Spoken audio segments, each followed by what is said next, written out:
사랑하는 식구 여러분, 안녕하십니까?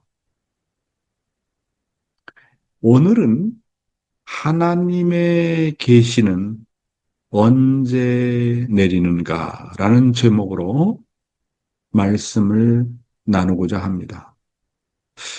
여러분은 하나님으로부터 종종 계시를 받고 계십니까? 네, 오늘 말씀을 잘 들으시면 아마도 여러분 생활에 많이 도움이 될 것입니다. 그래서 오늘 말씀을 잘 들으시고 여러분 생활에 잘 적용하시기 바랍니다.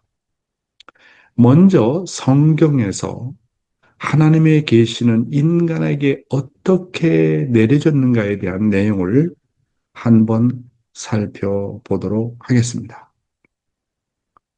첫 번째로 하나님의 계시는 언제 내리시는가, 언제 내리는가. 누구보다도 최일선의 자리에서 뜻을 위해 공적인 마음을 가지고 절박한 자리에 있을 때 하나님의 계시는 내렸다는 것을 우리는 알 수가 있습니다. 예레미야서 33장 3절을 보게 되면 너는 내게 부르짖으라. 내가 내게 응답하겠고 내가 알지 못하는 크고 은밀한 일을 내게 보이리라. 하나님께서는 부르짖는 자에게 은밀한 일, 숨겨진 일, 즉 계시를 보여주시겠다는 약속입니다. 예레미야는 예루살렘이 멸망 직전인 절망적인 상황에 있었고 감옥에 갇힌 상태에서 이 말씀을 하나님으로부터 받았습니다. 그리고 열왕기상 18장을 보게 되면 엘리야는 갈멜산에서 바알 선지자 450명, 아세라 선지자 400명과 대결을 벌여서 대승리를 거두고 가뭄 끝에 큰 비가 내립니다.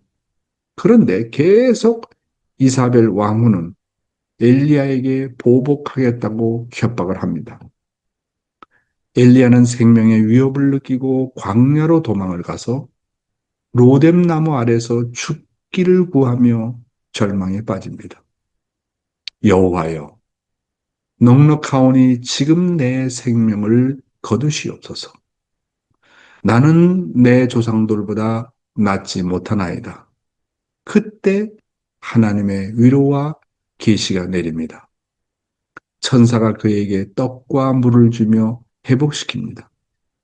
40일 밤낮을 걸어 호렙산, 이제 신의 산이죠. 호렙산에 이른 엘리야는 하나님의 임재를 경험하게 됩니다.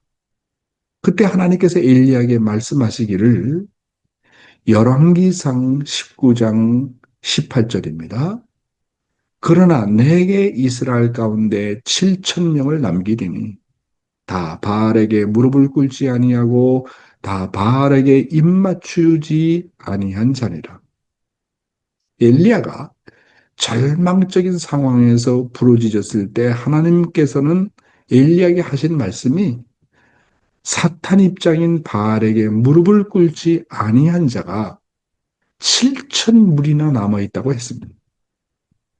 저는 이 말씀이 엘리야가 부르짖었을 때 하나님께서 응답하신 이 말씀이 너무나도 충격적으로 와닿습니다.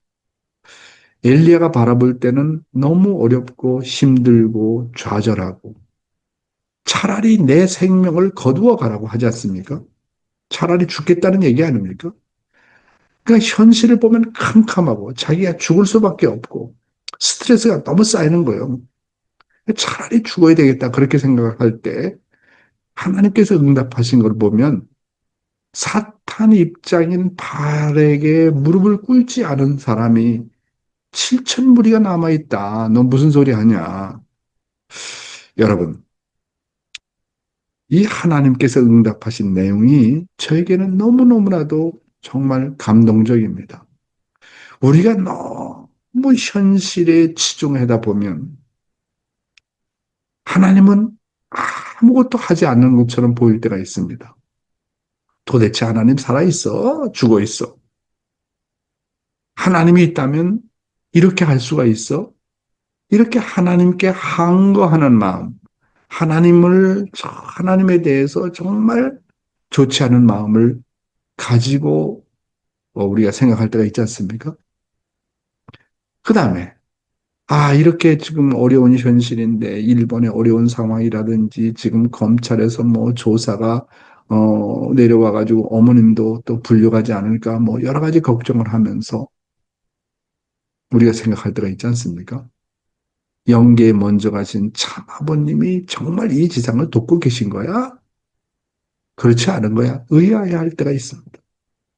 그러나 하나님과 참 부모님은 우리의 눈으로 확인할 수 없지만 분명히 살아서 역사하시는 분이십니다. 엘리야가 현실적인 눈으로 볼 때 아무것도 안 보였지만 하나님께서 드디어 나타나셔가지고 야야야야 바알에게 사탄 입장인 바알에게 무릎을 꿇지 않은 사람 7천 무리가 남아 있어. 여러분, 우리는 모르지만 우리의 눈으로는 볼 수 없지만 어디에선가는 하늘은 반드시 준비하고 그리고 누군가를 통해서 역사하고 계신다는 사실을 알아야 됩니다. 그래서 우리가 현실적으로 난감하고 어렵고 시련에 닥치게 되면 절망할 때 우리가 한 가지 기억해야 되는 것은 엘리야의 기도입니다. 엘리야의 기도에 대해서 하나님이 이런 응답을 하셨다고 하는 것입니다. 그래서 저는 어렵고 절망스러운 상황에 있을 때마다 언제나 부르짖습니다. 하나님은 살아계신다. 하나님은 살아서 역사하신다. 내 눈에는 보이지 않고 만져지지 않지만 하나님은 분명히 지금도 살아서 역사하셨고, 살아서 역사하시고, 과거에도 살아서 역사하셨고, 미래에도 살아서 역사하신다. 우리가 아버님을 직접적으로 만날 수는 없지만, 배후에서 하나님의 참 아버님은 반드시 역사하신다. 이러한 정말 뭡니까? 공적인 마음을 갖고 뜻을 향해서 전진해 나갈 때 하나님의 계시는 내렸다는 것을 우리는 과거의 중심 인물들을 통해서 또 우리의 경험을 통해서 알 수가 있게 되는 것입니다. 예, 그래서 그리고 역대하 20장 12절에서부터 17절까지 나오는 내용들인데요. 여호사밧 왕이 다음과 같이 하나님 앞에 기도합니다. 우리를 치러 오는 이 큰 무리를 우리가 대적할 능력이 없고 어떻게 할 줄도 알지 못하오며 오직 주만 바라보나이다. 이렇게 절박한 전쟁의 위기 속에서 여호사밧은 금식과 기도로 간절히 하나님을 찾습니다. 그 결과 하나님의 영이 선지자 야하시엘에게 임해 응답을 하십니다. 이렇게 하나님은 누구보다도 최일선의 자리에서 뜻을 위해서 공적인 마음을 가지고 절박한 자리에 있을 때 계시를 내립니다. 제가 오세아니아, 아시아, 미국 대륙회장에 있으면서 이런 절박한 상황이 많이 있었습니다. 그래서 저의 경험도 마찬가지입니다. 정말 그럼에도 불구하고 뜻에 대해서 공적인 마음을 갖고 절박한 자리에서 간절한 마음으로 울부짖었을 때 하나님께서 응답을 하시더라고요. 참 그런 경험이 정말로 많습니다. 어머님을 모셨을 때, 아버님을 모셨을 때, 14만 4천 명을 필리핀에서 축복시킬 때, 또 필리핀 민다나오에서 정말 정부가 하나 되어가지고 어려운 상황을 뚫고 5만 명 이상을 축복시킬 때라든지 절박한 상황이 정말 많았습니다. 그럴 때 무릎을 꿇고 중심자가 기도하면 하나님께서 계시를 내립니다. 이렇게 해라. 저렇게 해라. 이런 방법으로 동원해라. 누구를 찾아가라. 계시를 내리시더라고요. 그러니까 오늘 전하는 말씀은 다만 뭐 성경이 이렇다. 아버님 말씀이 이렇다 해서 그런 게 아니라 저의 그 선교의 35년의 경험과 입교를 해서 제가 50년째 되는데 경험을 통해서 제가 느낀 것을 여러분에게 간증으로 이렇게 말씀을 드리는 겁니다. 자, 두 번째로 하나님의 계시는 언제 내리는가? 하나님은 간절한 마음으로 기도와 묵상과 정성을 드리는 자리에 있을 때 계시를 내리십니다. 아버님께서 즐겨 쓰시는 말씀, 지성감천이라는 말이 있지 않습니까? 지극한 정성이면 하늘도 감동해서 계시를 내리신다는 겁니다. 시편 34장 17절에서 18절의 말씀을 보면 의인이 부르짖음에 여호와께서 들으시고 그들의 모든 환난에서 건지셨도다. 여호와는 마음이 상한 자에게 가까이 하시고 충심으로 통회하는 자를 구원하시는도다. 여러분, 환난과 고통 중에 간절히 부르짖는 자에게 하나님은 응답하시고 가까이 하십니다. 그 가운데 계시나 인도하심이 임할 수 있다는 것을 우리는 알아야 되겠습니다. 다음은 다니엘서에 나오는 내용인데요. 다니엘서 2장 19절에서 22절을 보면 다음과 같은 내용이 나옵니다. 이에 이 은밀한 것이 밤의 환상으로 다니엘에게 나타나 보임에 다니엘은 바벨론에서 왕의 꿈 해석을 요구받는 죽음의 위기 가운데 있었습니다. 그래서 해석을 잘못하면 죽고 해석을 잘하면 사는 정말 절박한 자리에 있었습니다. 그래서 그는 친구들과 함께 간절히 기도했고 그 결과로 하나님께서 은밀한 계시를 꿈과 환상으로 주시지 않습니까? 또 사무엘상 3장 8절에서 10절의 내용을 보게 되면 여호와께서 사무엘을 부르시는 일이 세 번이나 있은 후라는 말씀이 나옵니다. 하나님께서 사무엘을 세 번이나 부르셨다고 했습니다. 그때 당시에 그 어린 사무엘은 아직 하나님의 음성을 알지 못할 때였습니다. 성소에서 조용히 하나님의 부르심을 받습니다.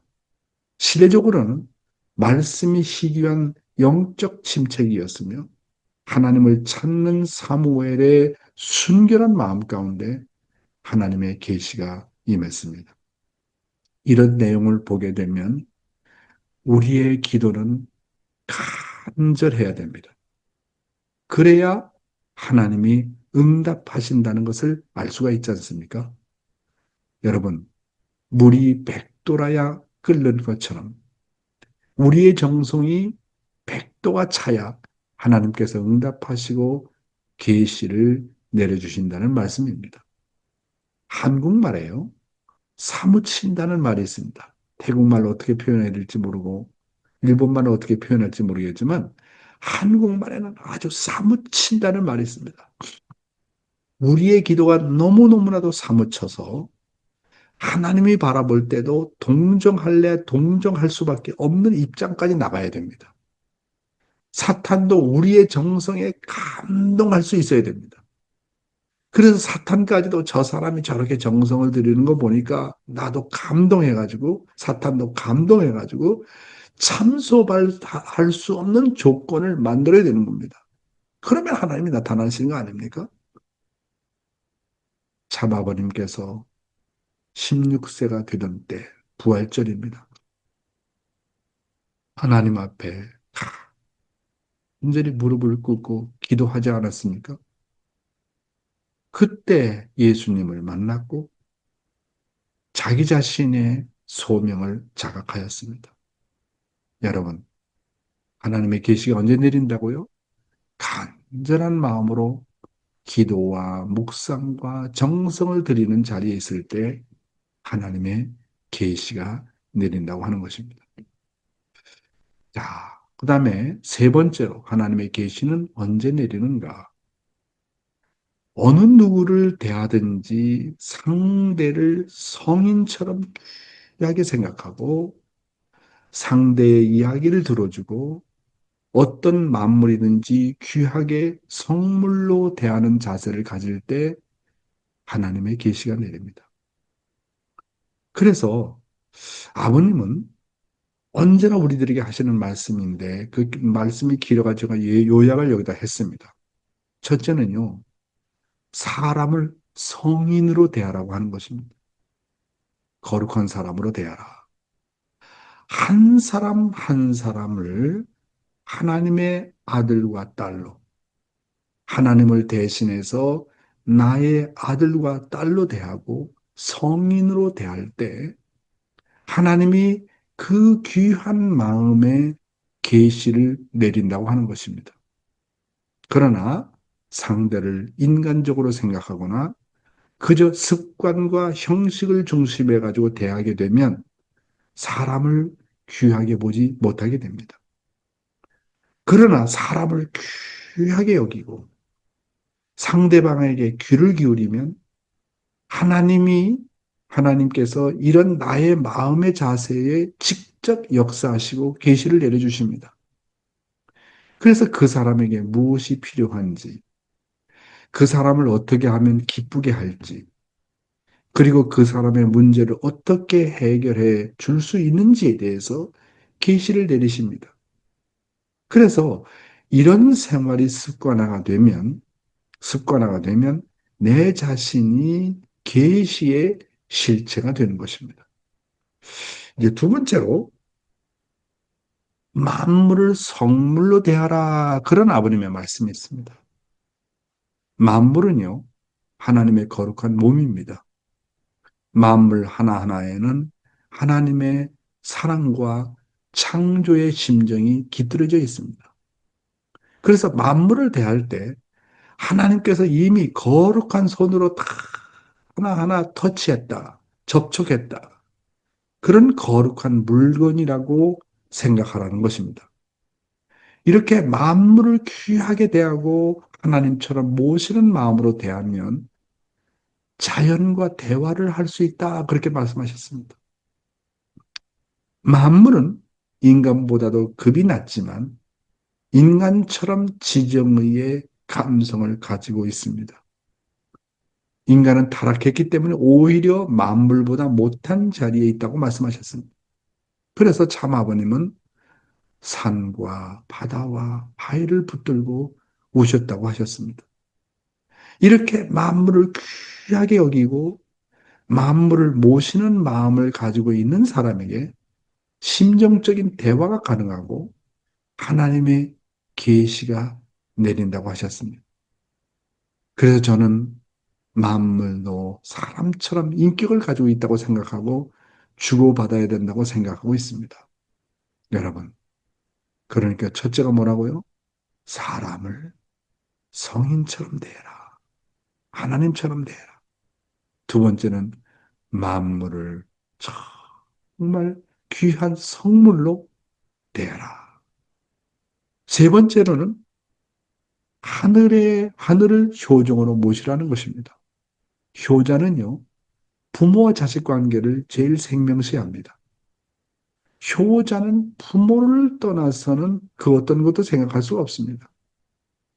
그래서 하늘 부모님과 참 부모님을 효정의 마음을 가지고 늘 모시면 내가 하늘 부모님과 참 부모님을 위해서 무엇을 해야 될지 계시가 내립니다.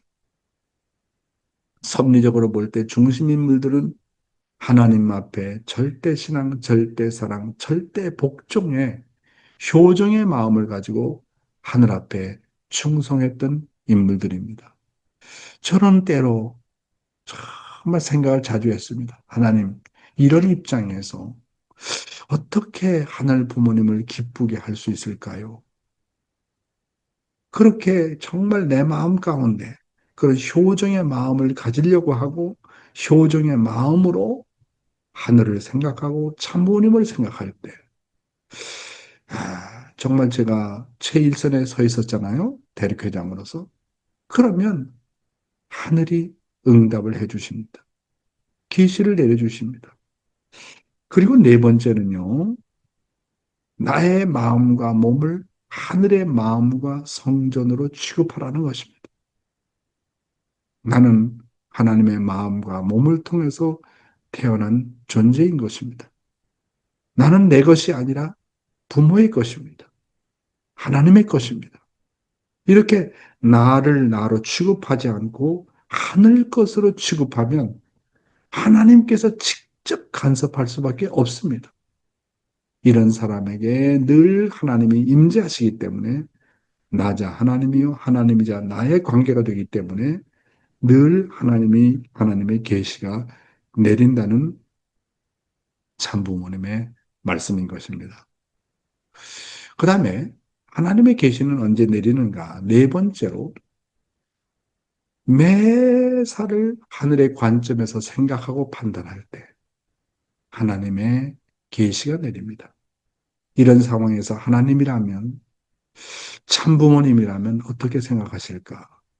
어떻게 문제를 해결하셨을까라고 생각하고 판단하면 그 입장이 하나님하고 나아가 내가 일치의 관계를 가지게 되면 하나님께서 즉각 계시를 내리십니다. 그래서 우리의 생활 습관이 늘 하나님의 입장에서 하나님이라면 이런 입장에서 참 아버님이라면 이런 입장에서 참 어머님이라면 이런 입장에서 내가 하늘 부모님이 생각이 안 나고 참 부모님하고 관계가 가깝지 않으면 나의 아벨이라면 우리 목사님이라면 그리고 내가 가장 사랑하는 사람이라면 이런 입장에서 어떻게 했으면 좋았을까라고 생각하면 계시가 내립니다.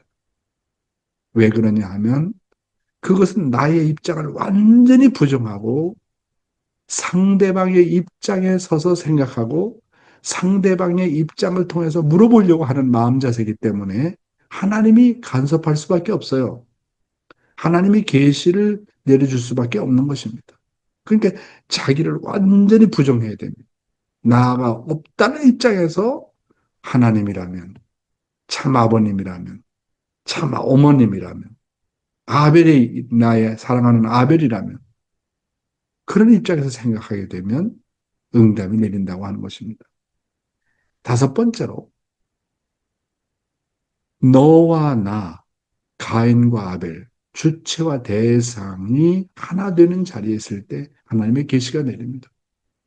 하나가 되는 자리에는 반드시 하나님의 계시가 내릴 수밖에 없습니다. 하나가 되는 속성은 하나님의 속성입니다. 몸과 마음이 하나 되고 부부가 하나가 되고 부모가 자식이 하나 되었다는 자리에서는 하나님의 계시가 즉각 내린다 하는 것입니다. 앞으로 어떻게 해나가야 될지, 현재의 문제를 어떻게 해결해야 할지를 하늘이 직접 지시하고 계시를 내려주시는 것입니다. 따라서 하나가 되는 것이 대단히 중요한 것입니다. 여섯 번째로 하나님의 말씀을 듣고 훈독하고 상대방에게 말씀을 전할 때 하나님의 계시가 내립니다. 하나님은 당신의 사랑의 표현을 말씀을 통해서 나타나신다고 분명히 참 아버님께서 말씀하셨습니다. 그래서 말씀은 하나님의 사랑이고 하나님의 그 자체입니다. 그러므로 말씀을 하나님의 사랑으로 알고 대하고 훈독하고 들을 때 하나님의 계시를 내립니다. 저도 수십 년 목회를 하면서 깨달은 것은 말씀을 훈독하다 보면 그 속에 답이 다 있습니다. 감탄할 때가 많이 있어요. 그래서 우리 타락한 인간은 하나님의 말씀을 생명시해야 됩니다. 내가 하나님의 말씀을 생명시하는 것만큼 나를 직접 주관해 주시고 계시를 내려 주십니다. 어떤 때는요. 제가 이렇게 말씀을 전하잖아요. 그런 말씀을 전하다 보면 나도 모르는 말씀을 내 입을 통해서 하나님이 하는 걸 느껴요. 그래서 어떤 때는 제가 강의를 멈추고 지금 내가 여러분에게 전한 말씀을 좀 노트에다 기록을 하고 싶다. 그래서 제가 노트에다 기록을 한 적이 있습니다. 제가 말씀을 전하면서 이게 내 입이 아니구나. 이 말씀이 내 말씀이 아니구나. 하나님의 말씀이구나. 그래서 우리가 생활 가운데서 이 말씀을 소중하게 생각하는 거 대단히 중요합니다. 말씀에 모든 문제의 해결이 있습니다. 말씀 속에 하나님의 계시가 있습니다. 말씀 속에 해답이 있습니다. 말씀 속에 문제를 해결할 수 있는 계시적인 내용이 다 들어 있습니다. 그래서 말씀을 생명시하게 되면 그날 그때 내가 무엇을 해야 될지 하늘이 계시를 통해서 나를 인도하신다는 것입니다.